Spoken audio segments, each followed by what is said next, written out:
അധ്യായം 4, 15 മുതൽ 40 വരെയുള്ള വാക്യങ്ങൾ. വിഗ്രഹാരാധനയ്ക്കെതിരെ. അതിനാൽ നിങ്ങൾ പ്രത്യേകം ശ്രദ്ധിക്കുവിൻ. ഹോറബിൽ വെച്ച് അഗ്നിയുടെ മധ്യത്തിൽ നിന്ന് കർത്താവ് നിങ്ങളോട് സംസാരിച്ച ദിവസം നിങ്ങൾ ഒരു രൂപവും കണ്ടില്ല. അതിനാൽ എന്തിൻ്റെയെങ്കിലും സാദൃശ്യത്തിൽ പുരുഷൻ്റെയോ സ്ത്രീയുടെയോ ഭൂമിയിലുള്ള ഏതെങ്കിലും മൃഗത്തിൻ്റെയോ ആകാശത്തിലെ ഏതെങ്കിലും പറവയുടെയോ നിലത്തിഴയുന്ന ഏതെങ്കിലും ജന്തുവിൻ്റെയോ ഭൂമിക്കടിയിലെ ജലത്തിൽ വസിക്കുന്ന ഏതെങ്കിലും മത്സ്യത്തിൻ്റെയോ സാദൃശ്യത്തിൽ വിഗ്രഹമുണ്ടാക്കി നിങ്ങളെ തന്നെ അശുദ്ധരാക്കാതിരിക്കാൻ സൂക്ഷിച്ചുകൊള്ളുവിൻ.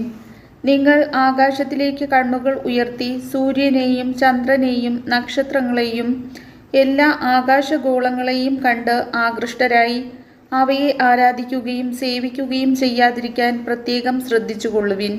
അവ ആകാശത്തിൻ്റെ കീഴിലുള്ള എല്ലാ ജനതകൾക്കും വേണ്ടി നിങ്ങളുടെ ദൈവമായ കർത്താവ് നൽകിയിരിക്കുന്നവയാണ്.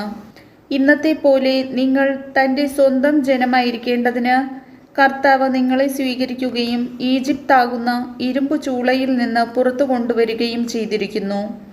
മാത്രമല്ല, നിങ്ങൾ മൂലം കർത്താവ് എന്നോട് കോപിച്ചു. ഞാൻ ജോർദാൻ കടക്കുകയോ നിങ്ങളുടെ ദൈവമായ കർത്താവ് നിങ്ങൾക്ക് അവകാശമായി നൽകുന്ന വിശിഷ്ട ദേശത്ത് പ്രവേശിക്കുകയോ ചെയ്യുകയില്ലെന്ന് അവിടുന്ന് എന്നോട് ശപഥം ചെയ്തു. ആകയാൽ ഞാൻ ഈ ദേശത്ത് വെച്ച് മരിക്കും, ജോർദാൻ കടന്നു പോകില്ല. എന്നാൽ നിങ്ങൾ കടന്നു ചെന്ന് ആ വിശിഷ്ട ദേശം കൈവശപ്പെടുത്തും. നിങ്ങളുടെ ദൈവമായ കർത്താവ് നിങ്ങളുമായി ഉണ്ടാക്കിയ ഉടമ്പടി മറക്കാതിരിക്കാനും അവിടുന്ന് വിലക്കിയിട്ടുള്ളതുപോലെ എന്തിൻ്റെയെങ്കിലും സാദൃശ്യത്തിൽ വിഗ്രഹമുണ്ടാക്കാതിരിക്കാനും ശ്രദ്ധിക്കുവിൻ. എന്തെന്നാൽ നിങ്ങളുടെ ദൈവമായ കർത്താവ് ദഹിപ്പിക്കുന്ന അഗ്നിയാണ്, അസഹിഷ്ണുവായ ദൈവമാണ്. നിങ്ങൾക്ക് മക്കളും മക്കളുടെ മക്കളും ജനിക്കുകയും നിങ്ങൾ അവിടെ വളരെ കാലം താമസിക്കുകയും ചെയ്യുമ്പോൾ എന്തിൻ്റെയെങ്കിലും സാദൃശ്യത്തിൽ വിഗ്രഹമുണ്ടാക്കി നിങ്ങളെ തന്നെ അശുദ്ധരാക്കുകയും നിങ്ങളുടെ ദൈവമായ കർത്താവിൻ്റെ കോപം ജ്വലിക്കുമാറ് അവിടുത്തെ മുൻപിൽ തിന്മ പ്രവർത്തിക്കുകയും ചെയ്താൽ ഞാൻ ഇന്ന് ആകാശത്തെയും ഭൂമിയെയും നിങ്ങൾക്കെതിരെ സാക്ഷികളാക്കി പറയുന്നു. ജോർദാൻ കടന്ന് നിങ്ങൾ കൈവശമാക്കാൻ പോകുന്ന ദേശത്ത് നിന്ന് നിങ്ങൾ അറ്റുപോകും. അവിടെ നിങ്ങൾ ദീർഘകാലം വസിക്കുകയില്ല. നിങ്ങൾ നശിപ്പിക്കപ്പെടും. കർത്താവ് നിങ്ങളെ ജനതകളുടെ ഇടയിൽ ചിതറിക്കും. നിങ്ങളിൽ ചുരുക്കം പേർ മാത്രം അവശേഷിക്കും.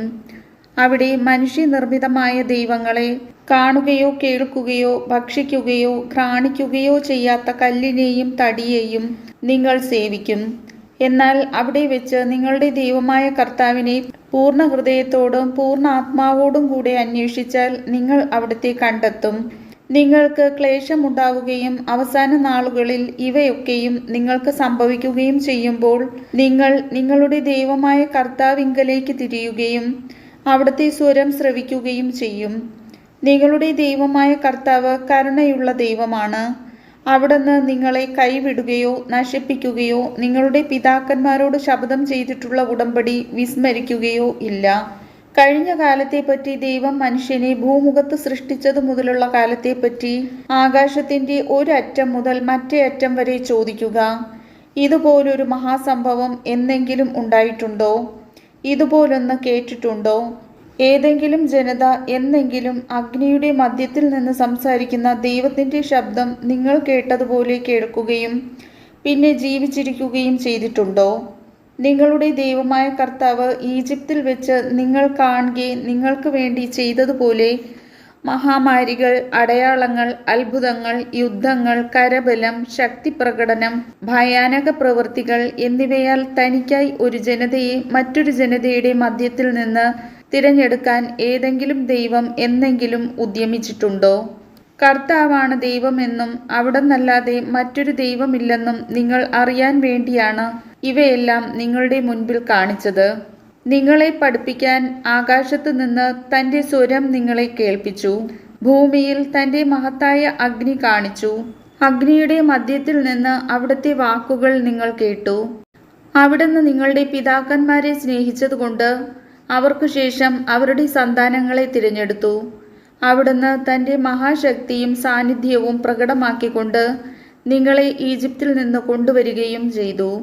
നിങ്ങളെക്കാൾ വലിയവരും ശക്തരുമായ ജനതകളെ നിങ്ങളുടെ മുൻപിൽ നിന്ന് നീക്കിക്കളയാനും നിങ്ങളെ കൊണ്ടുവന്ന് ഇന്നത്തേതുപോലെ അവരുടെ ദേശം നിങ്ങൾക്ക് അവകാശമായി തരാനും വേണ്ടിയായിരുന്നു അത്. മുകളിൽ സ്വർഗത്തിലും താഴെ ഭൂമിയിലും കർത്താവല്ലാതെ മറ്റൊരു ദൈവമില്ലെന്ന് ഗ്രഹിച്ച് അത് ഹൃദയത്തിൽ ഉറപ്പിക്കുവിൻ.